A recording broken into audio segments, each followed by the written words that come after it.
निष्क्रिय सरकारचं करायचं काय? अन्याय करणाऱ्या सरकारचं करायचं काय? की पॉस्को न्यायालयाची निर्मिती करण्यामध्ये निधी येऊन आदेश मंजुरी येऊन काम न करण्याची नाकर्ते मानसिकता आणि नको ते उद्योगाने धरण्याची मानसिकता आणि या राज्याला पूर्ण वेळ मंत्री न देऊ शकलेलं हे फडणवीस सरकार यांचा जेवढा निषेध करावा तेवढा कमी आहे. आज तो आरोपी जर का पॅरोल सुटला नसता तर ती चिमुरडी मुलगी आज जिवंत असती.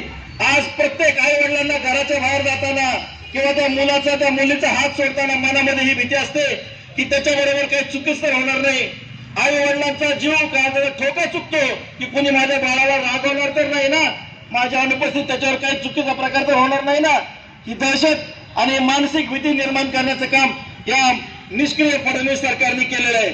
आणि त्या ठिकाणी जाऊन घोषणा करतात की कुठल्याही प्रकारे आम्ही बघणार नाही, आम्ही फास्ट ट्रॅक कोर्टात चालू. त्या मुलीच्या वडिलांनी सांगितलेली गोष्ट बघा की कुठल्याही राजकीय पुढाऱ्यांनी आमच्या घरी येऊ नका. ही सुद्धा बाब विचार करायला लावणारी आहे की त्यांना अशा पद्धतीने सांगायला आलेलं आहे का काय आलेलं आहे.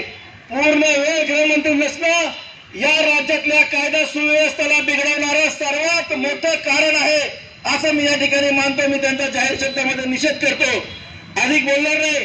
पण सरकारने येणाऱ्या काळामध्ये तात्काळ स्वरूपामध्ये बाल हक्क आयोगाची पूर्णपणे समिती कार्यान्वित करणे, राज्याला पूर्ण वेळ गृहमंत्री देणे, 100 पोस्को न्यायालयाची व्यवस्था करणे, त्याची निर्मिती करणे, हे जर काम केलं नाही तर अधिक तीव्रतेने या बाल घोटाळ्यासाठी, या सर्व महिला भगिनींच्या हक्कासाठी आणि या सर्वसामान्यांच्या लढ्यासाठी अधिक तीव्रतेने रस्त्यावर उतरू असं या ठिकाणी ठामपणे सांगतो.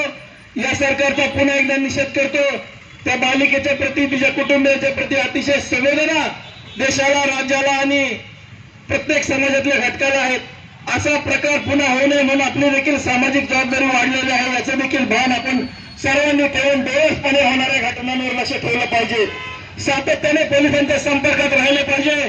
एखादी चुकीची घटना जर निदर्शनास आली तर तात्काळ त्यांना कळवलं पाहिजे की जेणेकरून मोठा गुन्हा आपल्याला टाळता येईल. ही जबाबदारी आपण येणाऱ्या काळामध्ये घेण्याचा संकल्प करूया. या ठिकाणी मी माझा निषेध व्यक्त करतो आणि कारवाई त्वरित झाली पाहिजे अशी मागणी करतो.